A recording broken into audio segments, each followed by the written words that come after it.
So you never know who you're going to meet. The world is small, but different age division today. We've got singer, songwriter Danielle Durack out of Arizona, Scottsdale area. If I've got it right, Danielle, do I have it right? Yeah.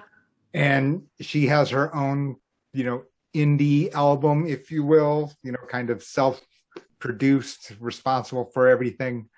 Kind of reminds me of like a crazy self-published book.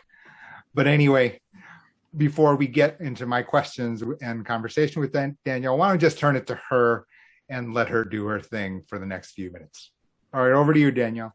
Awesome. Thank you, Jay. I'm going to play a little song. This one's off of my most recent album called No Place. It's called Don't Know If I'll Stick Around.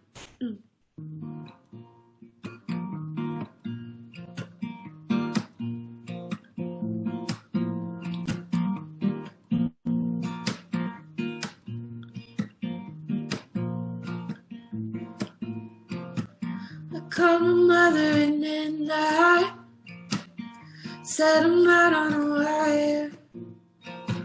Can't make decisions to save my life. Could you show me how? I called him up on a Friday, said I wanna go dancing. You called me back on a Monday once all the bars were closed. But it's okay, no, I can't complain. Got a good thing going now. But one of these days the feeling has changed. Don't know if I'll stay, don't know if I'll stay.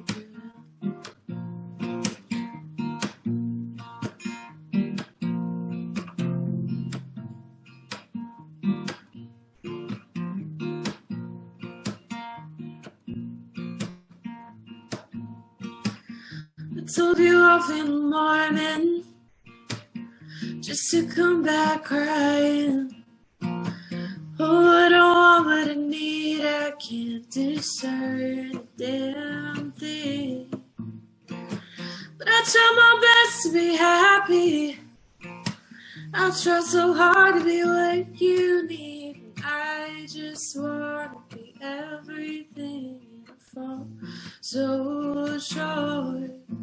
But it's okay, no, I can't complain. Got a good thing going now. But one of these days the feeling has changed. Don't know if I'll stay, don't know if I'll stay.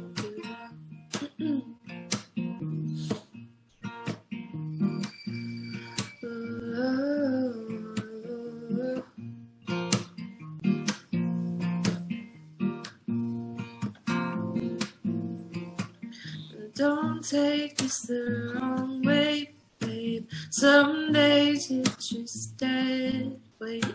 And I love you all the same. It's just too much to carry. And don't take this the wrong way, but babe, some days you're just dead weight. And I love you all the same. It's just too much to carry. But it's okay, no, I can't complain. Got a good thing going now. But one of these days, gonna pack my things, gonna leave this place. Don't know if I'll stay.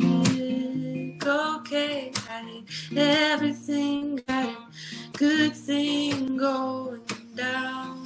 But one of these days, gonna pack my things, gonna leave this place. Don't know if I'll stay.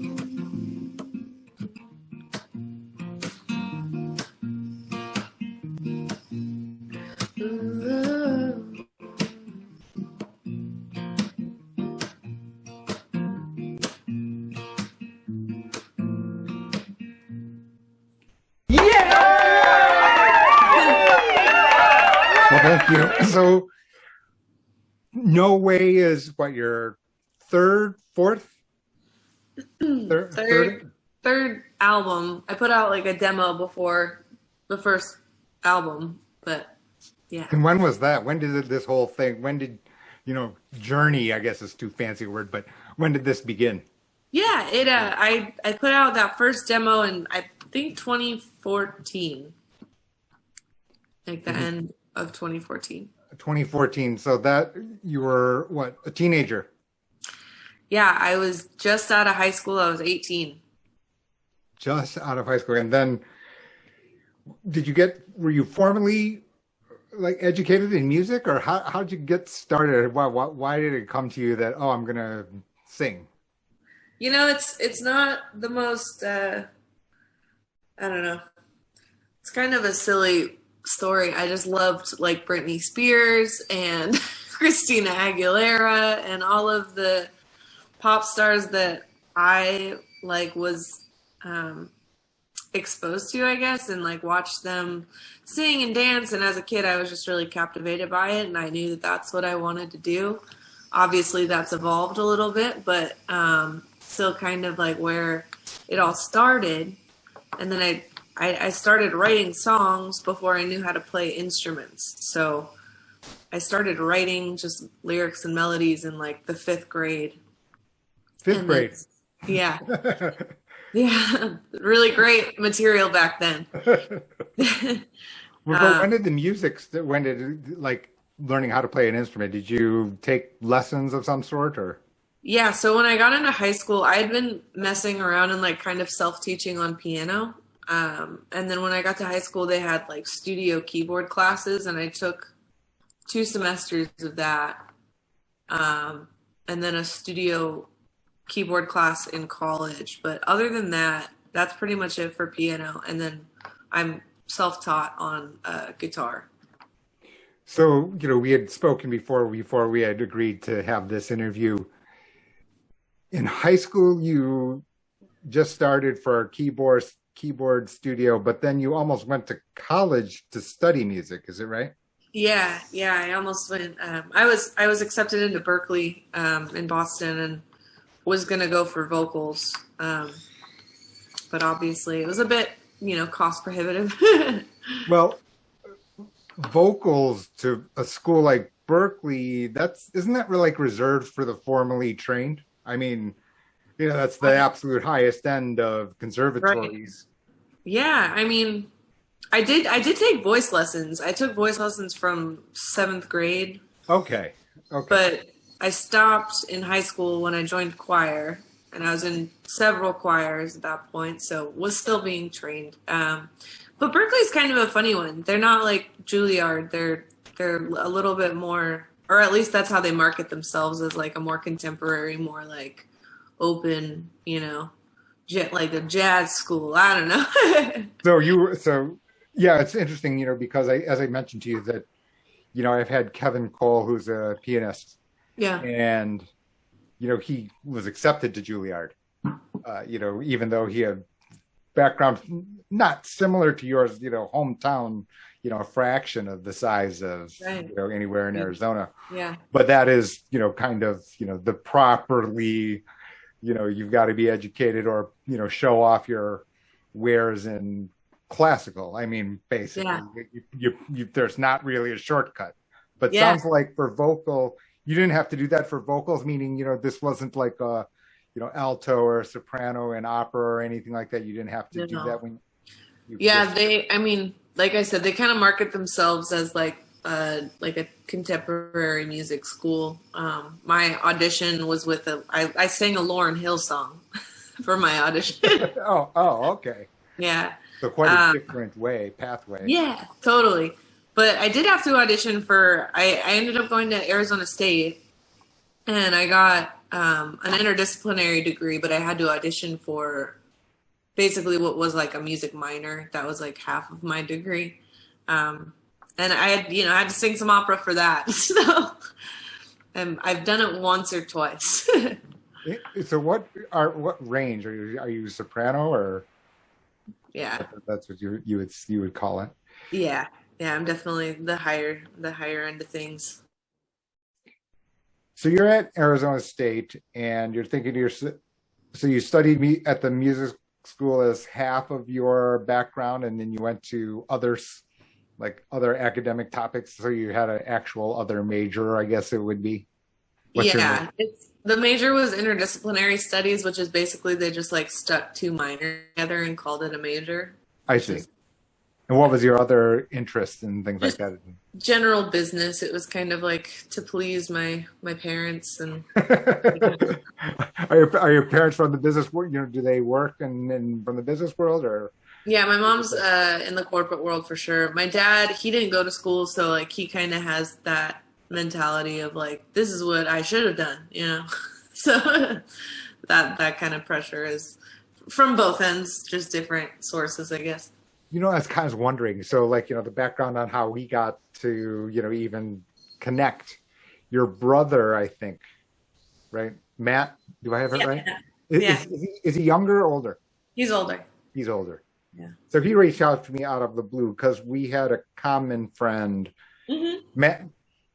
Matt's a friend of someone who reached out to me. Right? So I think that's right. So anyway, I was struck because in what I do and, book, blah, blah, blah, and these other things, it's not a natural connection point, but it's one that's important to me, actually. And, a lot of why, encouraging persons in your age division, what, newly 26, do I have it right? Yeah. Thanks. Just the other day.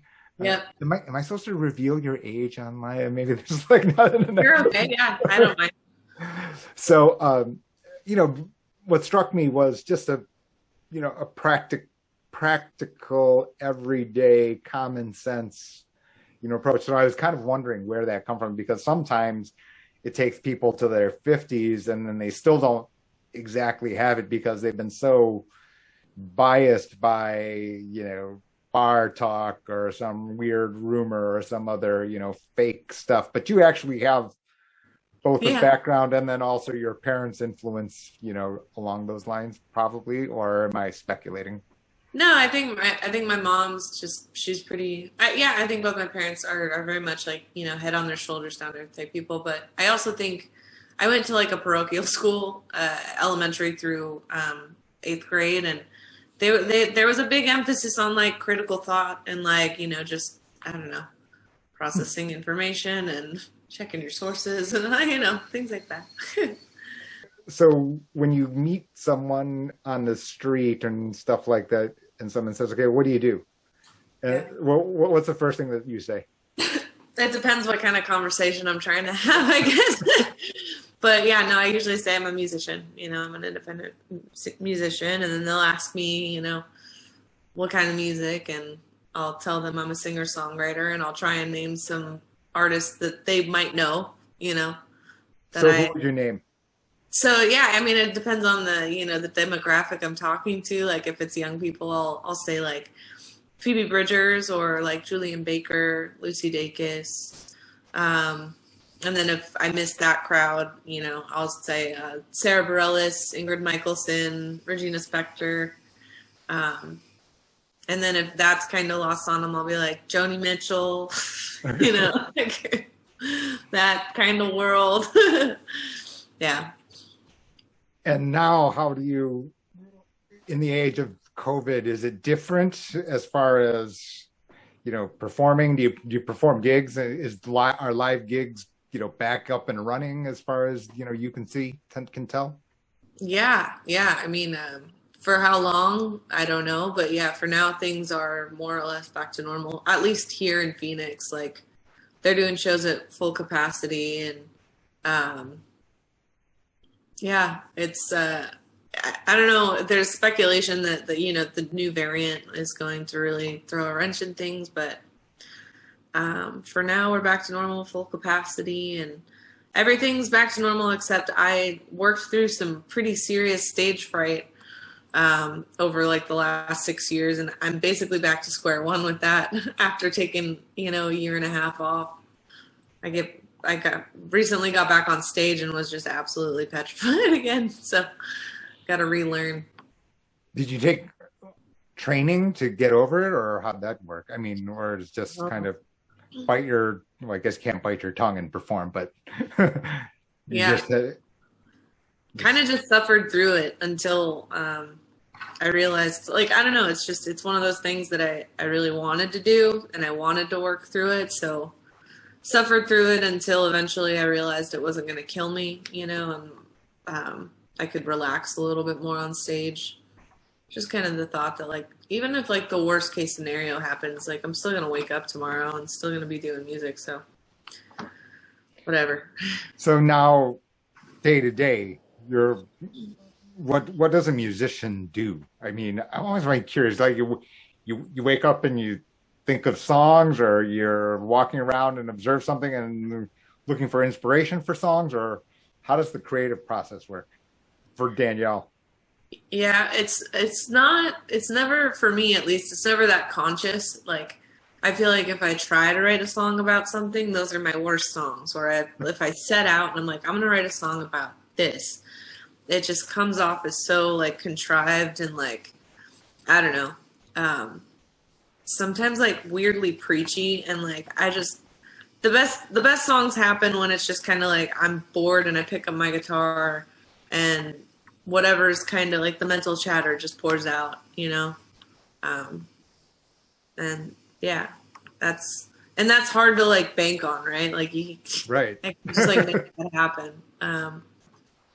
So that's a little bit scary, but yeah, no, it's just kind of like a normal normal life, but I play guitar and I write songs and I spend time and money recording them and putting them out for the world.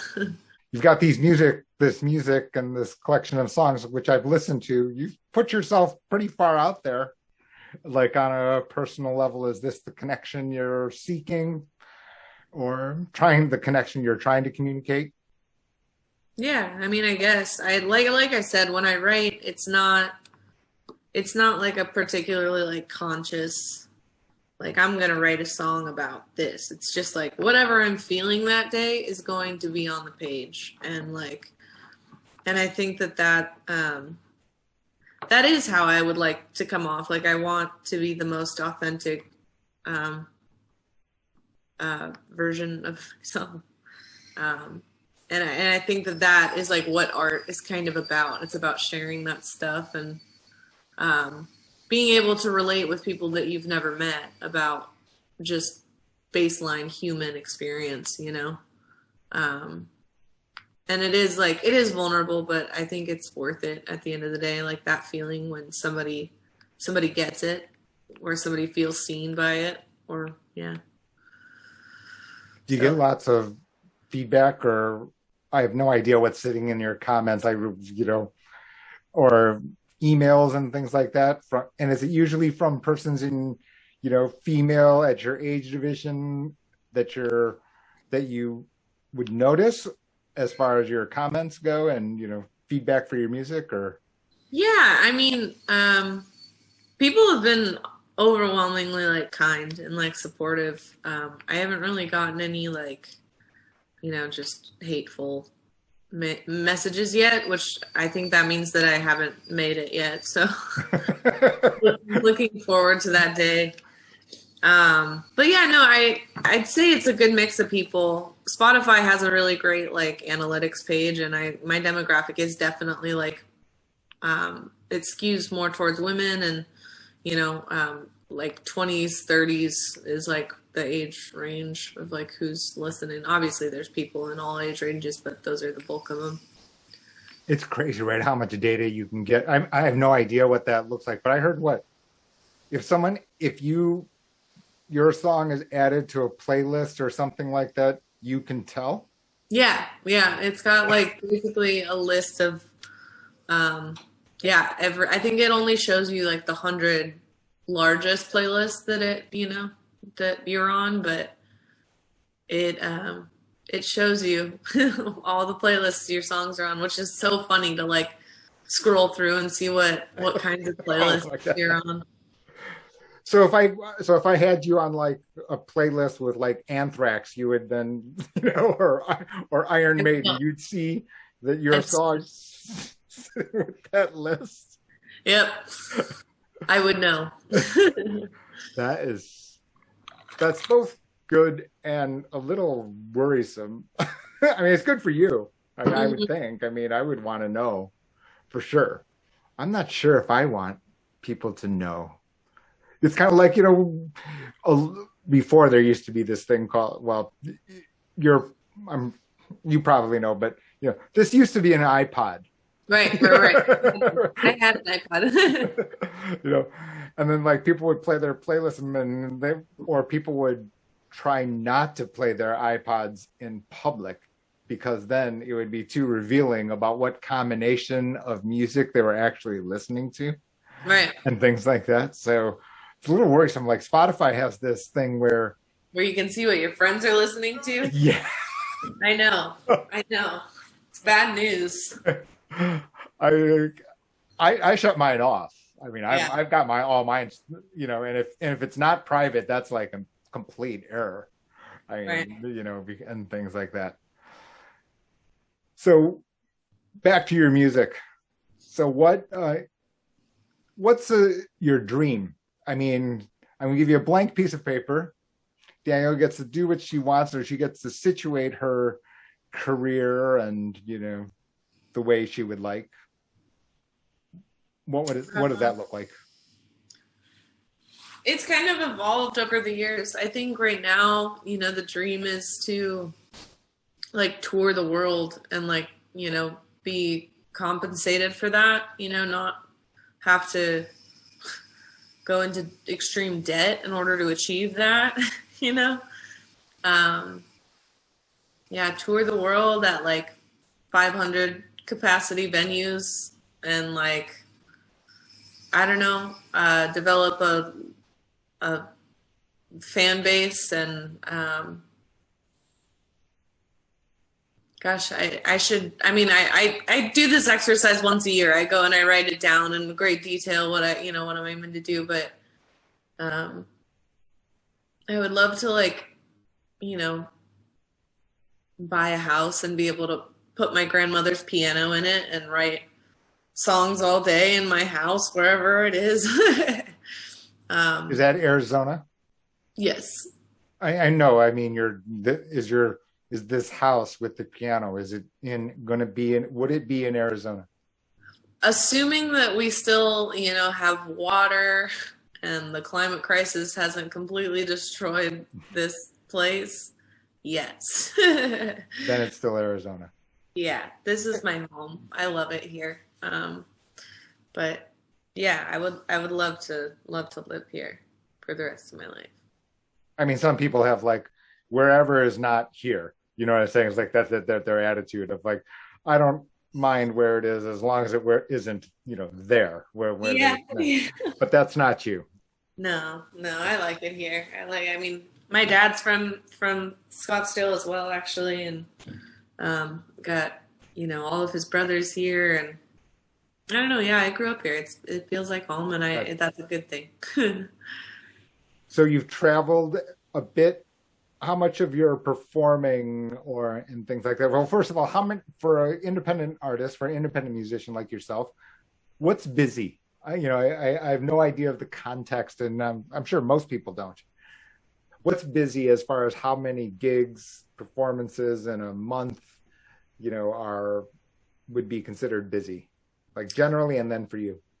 I don't know about generally. I actually have no idea. But for me, like before COVID, I was playing probably 5 or 6 gigs a month, like between my own concerts and, doing like restaurant gigs and weddings and whatever. But as far as like actual shows go, like concerts where I'm on stage and I'm playing my own music and I'm selling my merch at the merch booth, you really can't do that in the same city more than maybe like once, maybe twice a month. Like if you're trying to draw a crowd. So, that's obviously when touring comes in play and you're, playing shows every day in a different city every night. And, that was the most I had ever played. I played like 3 weeks straight, in the summer of 2019. And it was so fun. Where'd you go? I went in, so my friend Sydney Sprague, she's another local singer-songwriter. She's awesome. You should check her out. Her and I went up the West Coast. We went, started in Flagstaff. We went to Salt Lake City, Boise, and then we went all the way up to Seattle, and then down the coast, Portland, San Francisco, LA, San Diego, and then back home in Tucson.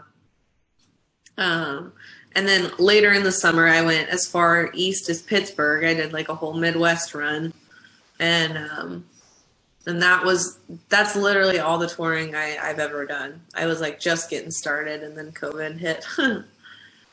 So what was the timing like? You put out the album and then went out shortly thereafter, or what? Or no. That's I got the time capsules wrong, I'm sure. Oh, you're good. So No Place, my most recent album, came out this January, so it's relatively new. At the time, I had put out Bashful in January of 2019, so it was off of that record that I was touring. And now, are you working on arranging dates, or is like consciously, or how does that work? Your manager does it, or booking agents? I'm sure I don't have a booking agent, but that's kind of like the next step, and what I'm really itching to do is get back on the road and start playing shows again. But things are kind of a mess, just with each state having their own set of like regulations, and like things are just like up in the air. Like dates are changing, and also I don't know the ins and outs of this, but my manager was telling me a couple booking agencies were like basically closing, like they were like breaking apart, and just because everybody was out of a job for a year and a half in that department. And there's COVID prior to COVID. Was it different? Or, I mean, it sounds like so competitive. It is fragmented. It is. I think, I don't know, maybe I'm biased just because I've been having a hard time with it recently, but it feels like it's the hardest thing to really nail down. Like, as opposed to like a manager or a label, like getting a booking agent is like a good booking agent that's going to get you in, on good shows, essentially. It's like there are a limited amount of those every year. There's a limited amount of venues in the United States. We can even dumb it down to like, there's a limited amount of venues in Phoenix, in a given month. And, there's only 2 or 3 good days a week that people are likely to come out for a show, right. and then you add in the availability of other good acts playing that other people would want to come see. It's like, it's actually like, I don't know, it's a little bit more challenging to find a booking agent, because it's like a supply and demand thing. They're limited quantity of ones that are competent. Right. So when you came to the Midwest, where did you go? Just curious, because I'm located in Ann Arbor, so it's just. Oh, okay. Yeah, I went to Michigan. I went to Detroit. I went to Kalamazoo in Michigan.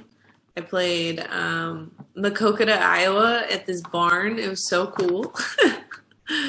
Iowa. We went to Pittsburgh. We went to Columbus, Ohio.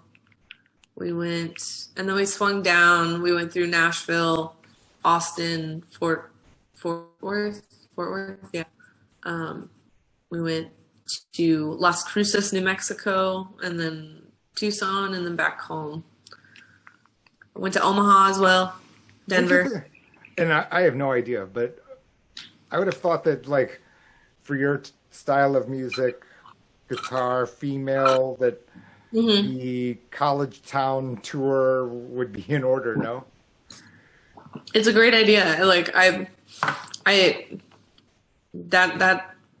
should do that. That sounds like a great idea. I mean, Kalamazoo has colleges there, a couple of schools, and, it matches well with your independence and, your totally. music style and things like that. Yeah. Especially that, and in that size, you your ideal spot is 500 capacity? Is that? That's like the goal. If I could sell out a 500 capacity around the world, like I'd be happy, you know? If I went, if I made it 10 times that big, you wouldn't be happy. You'd be overwhelmed with stage fright, or No, yeah, I'd get through it. I'll work through it again. It's just going to take some time.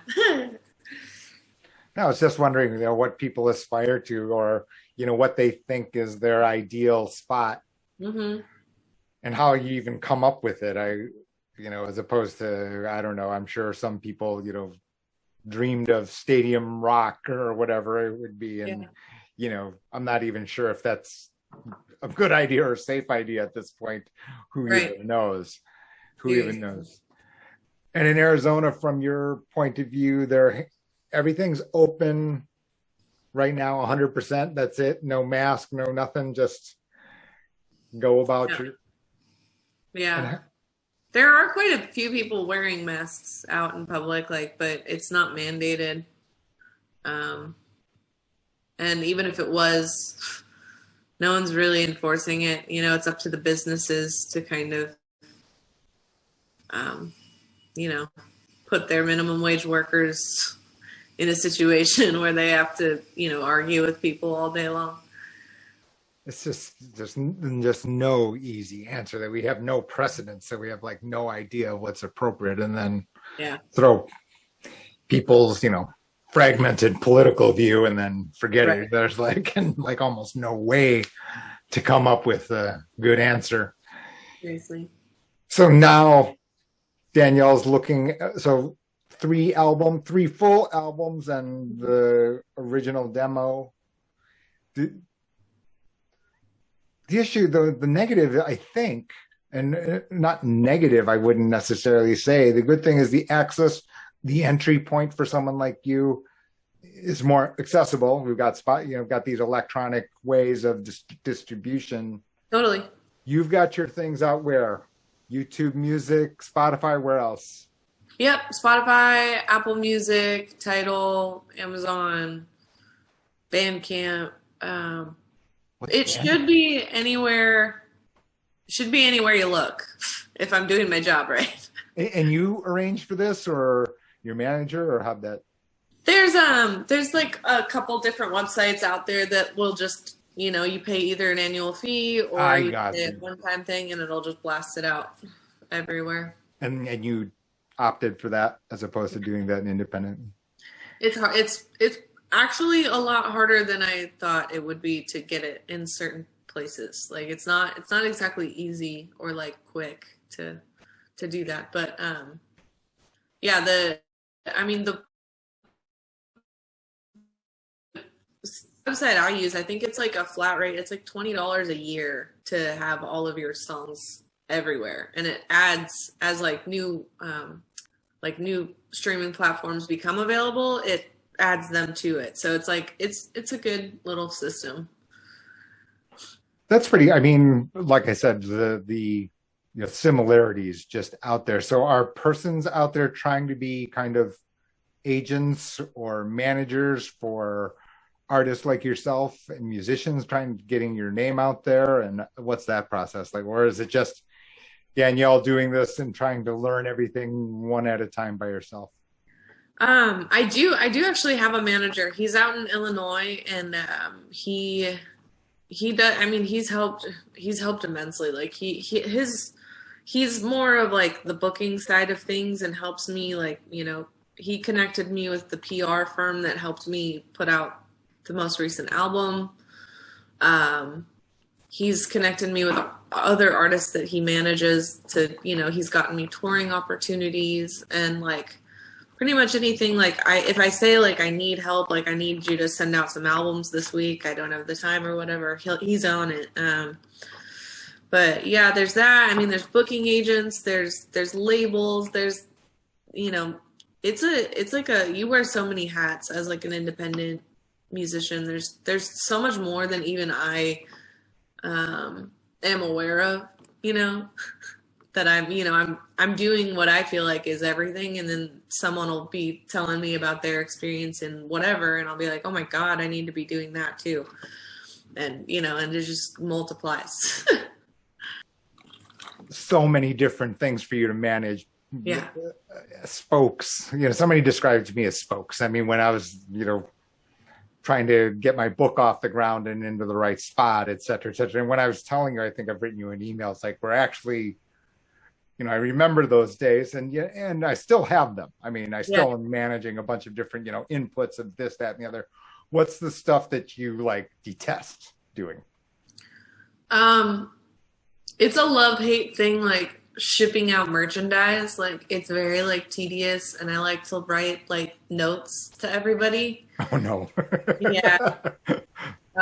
So it's always just like the looming chore, and it's like, it's one that's like, thankfully it's one that's like never really done, because like as soon as you finish up a batch, like another one can come in and you're like, geez, okay, now I gotta put this off for another week. And so are you managing your own inventory, or you order the hard copies and you get some CD or a CD or something like that, and it comes, so you've got like boxes and crates like this in your apartment, and then you send them out one by one by yourself? Yeah, so I do have a manager out in he's in Illinois, but I do have like 500 copies of my first record and then 250 copies of my second record, and they're all just sitting in my entryway, which is a very cute look for the apartment.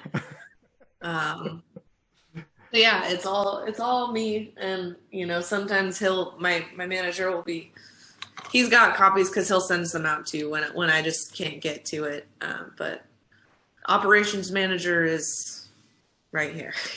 Yeah, no, that's exactly what I was saying, is that I was writing the book, and then there were these like things that I couldn't imagine.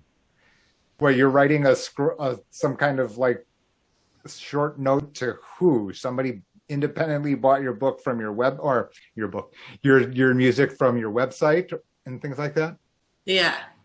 I'll write little thank you notes to people who buy my merchandise. Oh my God.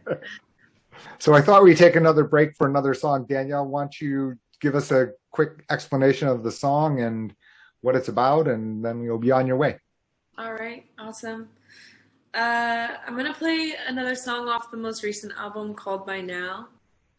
It's the second track on the album. It's kind of a it's about thinking you're over something, and like thinking you've worked through something emotional and hard, and then realizing that you're still hurting after some sort of trigger or whatever. Basically, it's about the healing process and about how it's very nonlinear. Oh, wait, before you start, the reason I switched us from just focus on you to focus on us both, because this is my personal favorite song. I've listened to all your songs. This is the one that of the songs. I'm glad you've chosen it. Oh, good. Okay. All right, here we go.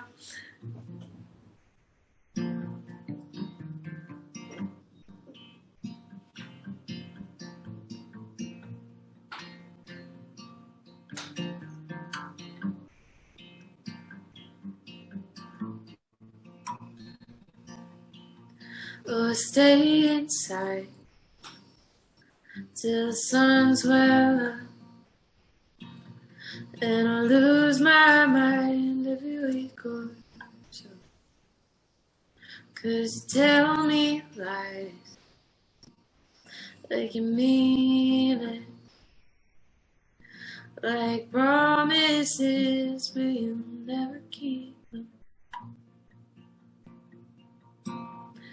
Do you think of me when the lights go down?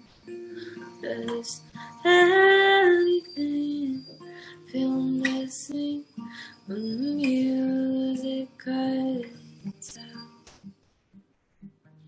I just thought that I'd be over it by now. Oh,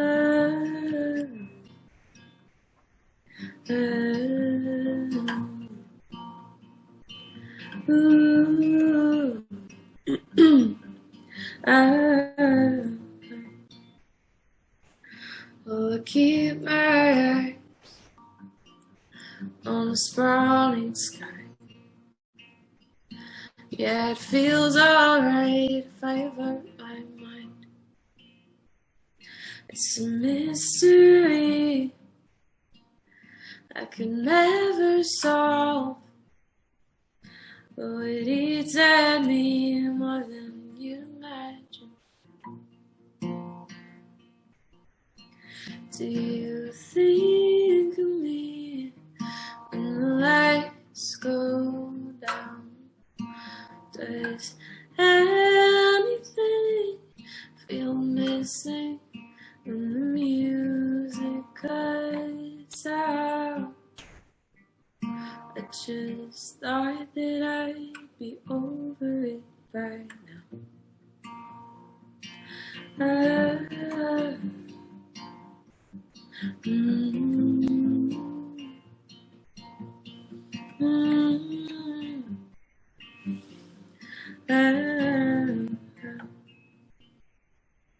My heart is stopped and my life's on hold. I would if I could only let you go.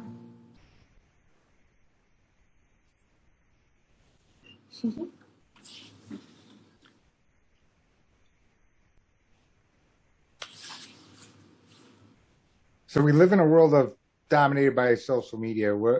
Where can people see you online? They can see me just about everywhere. I'm on Instagram, Facebook, Twitter.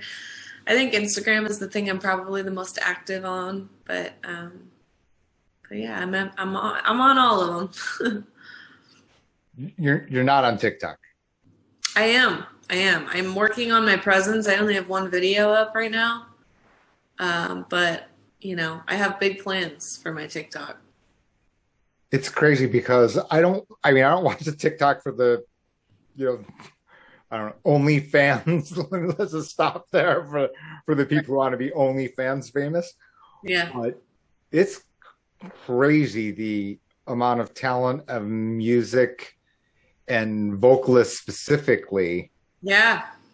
On, because it's this like 60-second shot and we've got like persons like, not making you an exact comparison to anybody, but, they're writing their little tunes sitting in front of their, keyboards, et cetera, and creatively. Yeah. And you get this 60s. I would think that you would be all over it. I was like, I looked you up on, so, once I was like, had you on YouTube Music and playing for this other video, I'm like, okay, what other broadcast? I was a little surprised.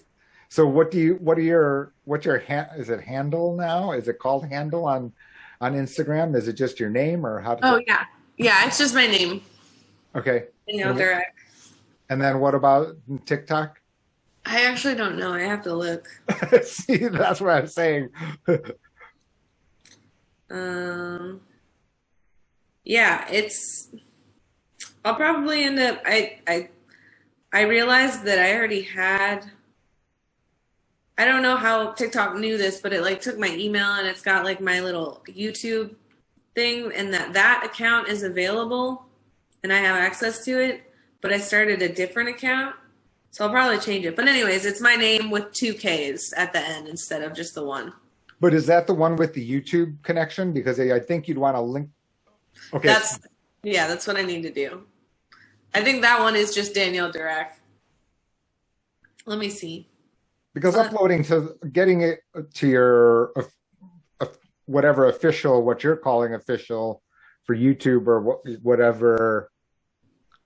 I mean, like I said, what you're going through and sounds like very familiar territory to me. Like having to pull together all the independent, different possible audiences, distribution, and the hurdles, and then, okay, you got these responsibilities and their costs.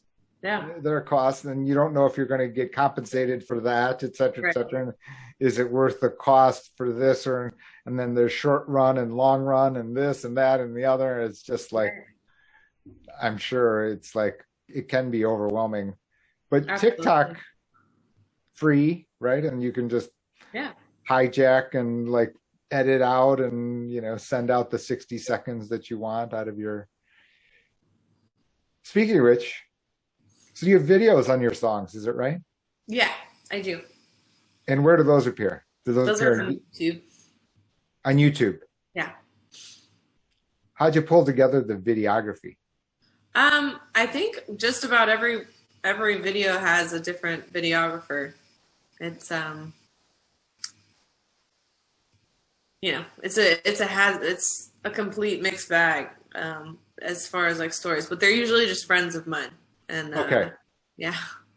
And you've got like friends who are just doing it for their leisure or as their job, or Again, like kind of a mixed bag of both. Most of them are professionals. Like the girl that did the "There Goes My Heart" and or I guess yeah, she did the "There Goes My Heart" video. She does film like for a living. okay.